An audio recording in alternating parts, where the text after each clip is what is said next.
घर घर ऐसा जगह है जहाँ पे सुकून की सांस लेते हैं हम, जहाँ पे पले बड़े होते हैं, जहाँ पे हम शादी करके जाते हैं, जहाँ पे हम अपनी पूरी जिंदगी बिताते हैं। जो जगह जहाँ पे पूरी दिन भर का थकान मिटाने के लिए हम घर आते हैं।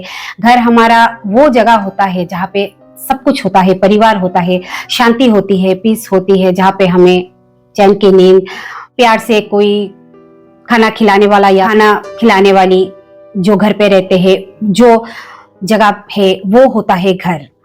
पर कुछ घर ऐसे होते हैं जो बाहर से बिल्कुल नॉर्मल दिखाई देती है, लाइक एक बालकनी, एक गार्डन बहुत अच्छा दिखता है बाहर से।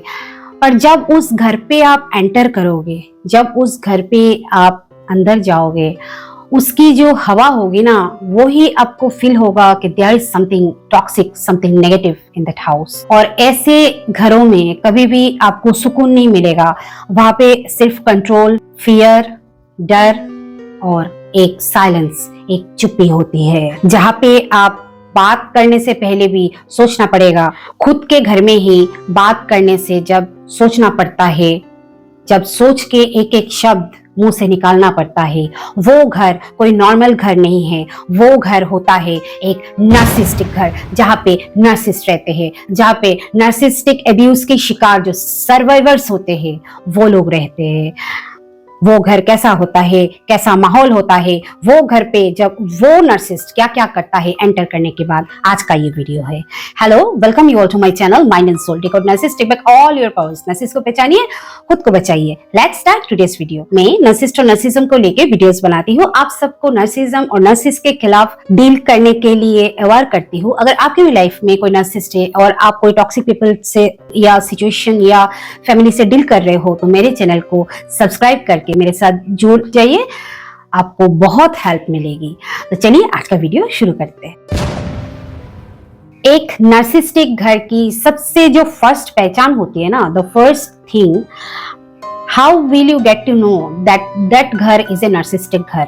वहां पे कोई डेकोरेशन, कोई सजावट, जैसे हम घर को सजाते हैं, राइट, तो वहां पे कोई सजावट नहीं होती, वहां पे कोई डेकोरेटिव आइटम्स, डेकोरेशन ऐसा कुछ भी नहीं होता। वो एक बहुत ही जैसे भूत बंगला टाइप का होता है। भूत बंगलो भी नहीं, मतलब आप घुसते ही आपको पता चलेगा there is something wrong in this house.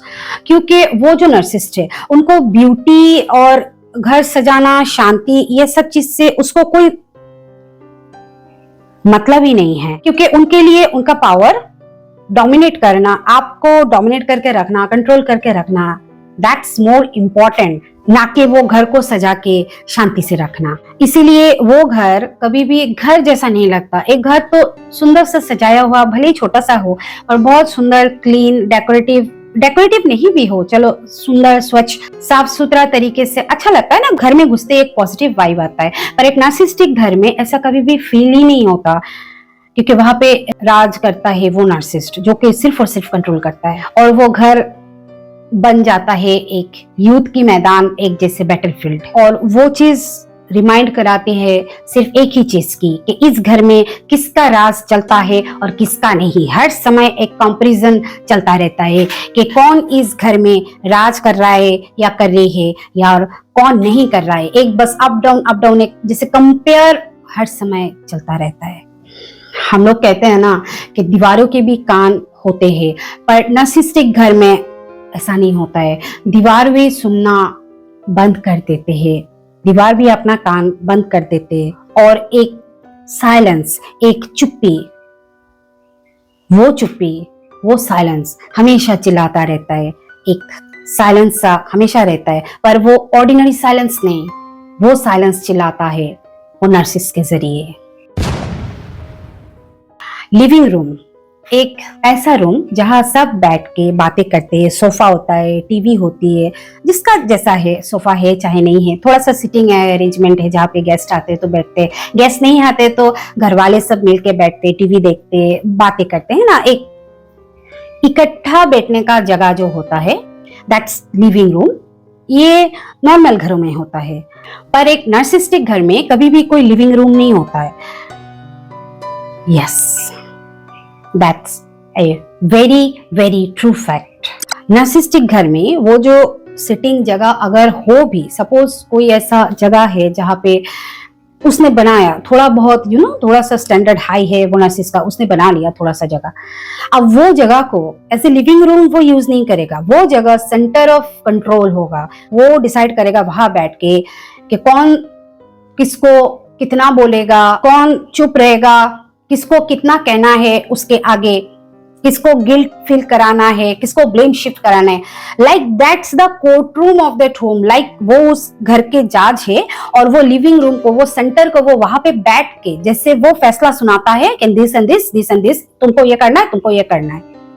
ये क्या था वो लिविंग रूम और उसका डेफिनेशन वो नार्सिसिस्ट जिसके साथ वो अपना फैमिली का वो खिलौना, वो गेम खेलता है ना, क्या बना दिया वो चीज को।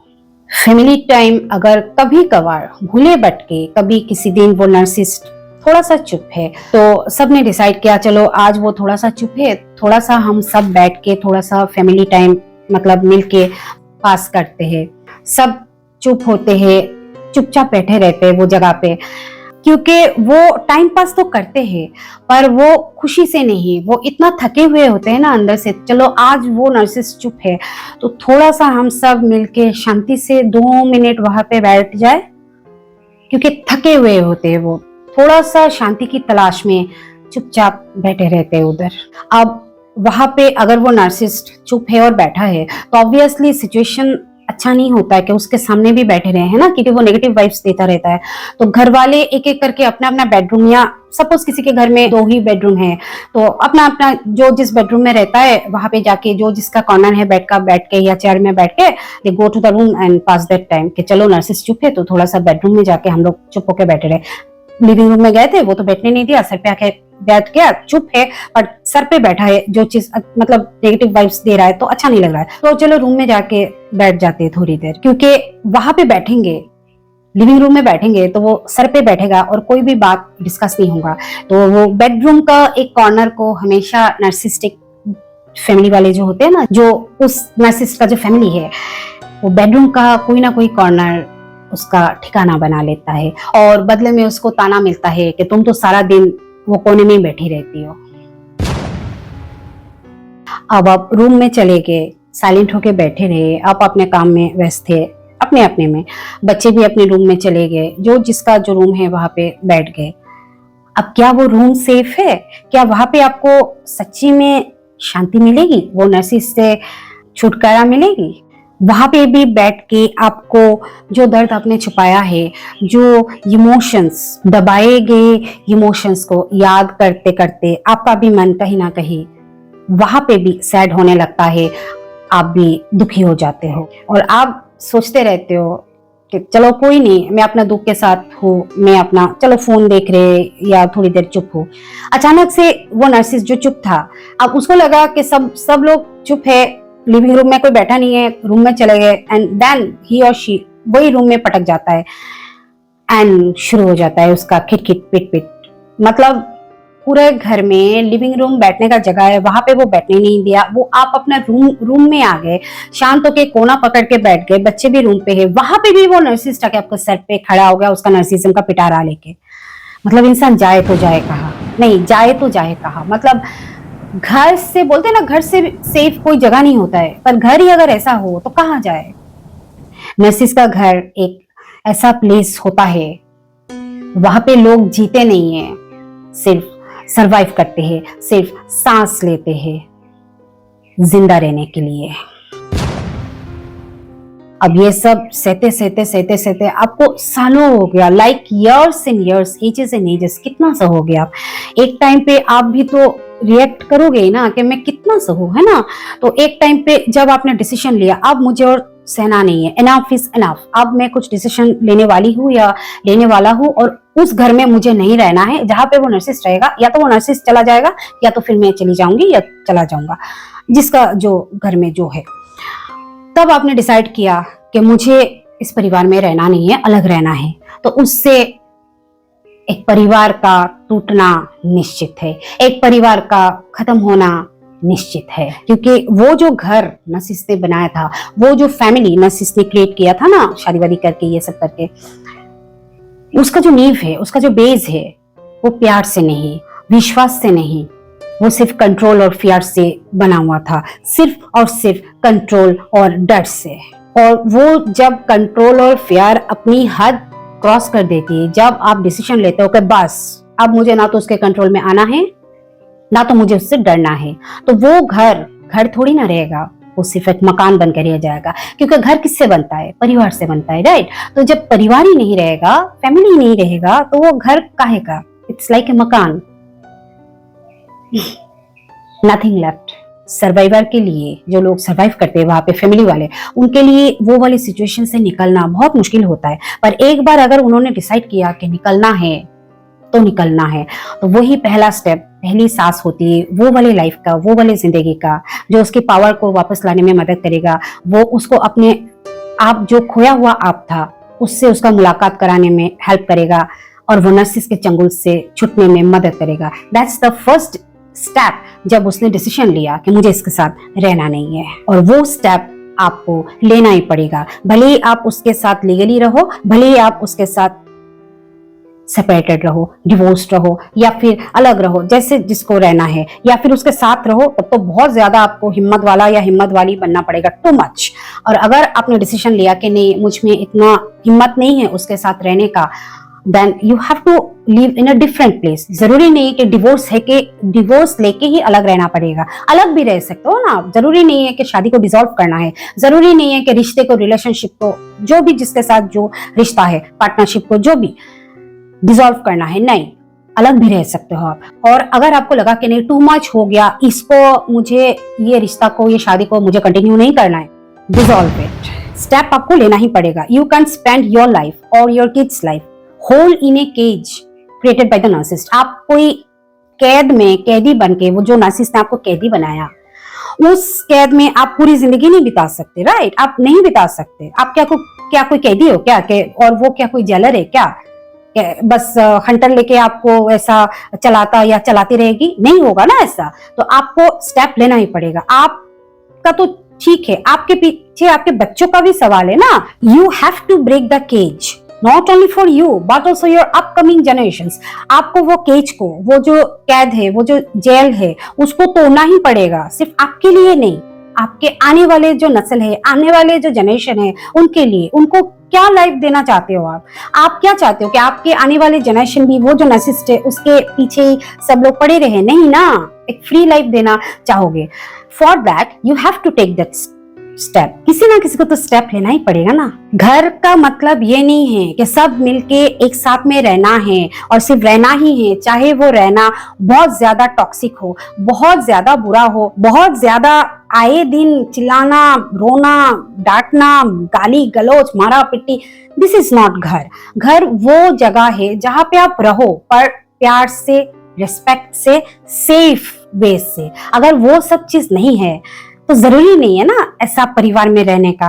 और ऐसे गंदा सिचुएशन, गंदा घर, ऐसा डिसरिस्पेक्टफुल फैमिली जहाँ पे यह सब चीज हर सेकंड, हर एक मिनट में होता रहता है, ऐसे परिवार से जब आप डिसीजन लेते हो कि मुझे नहीं रहना है, मुझे निकलना ही निकलना है, आप सिर्फ और सिर्फ वो जगह नहीं छोड़ते हो, आप अपनी जिंदगी को वापस पाते हो, आप अपने पुराने आप को और नया वर्जन में, पावरफुल वर्जन में वापस पाते हो। Because peace doesn't live in a narcissistic house, it lives in you. शांति वो घर में, वो नार्सिसिस्ट के साथ रहने में कभी नहीं है। शांति आपके अंदर है, आपको ढूंढना ही पड़ेगा। आपका जो मेंटल पीस है आपके अंदर है। आपको डिसीजन लेना पड़ेगा कि उसके साथ रह के आपको मर मर के, घुट घुट के पूरी लाइफ खत्म करनी है, या फिर उससे अलग रह के, भले ही लीगली यू आर कागज कलम में एक साथ हो, पर अलग तो हो, शांति तो है। ये आपको डिसाइड करना पड़ेगा। तो आज का वीडियो में जो मैंने ये पॉइंट्स बोला है कि एक नार्सिसिस्टिक घर का माहौल कैसा होता है, मतलब लिटरली आई कैन फील, मैं बयान नहीं कर सकती।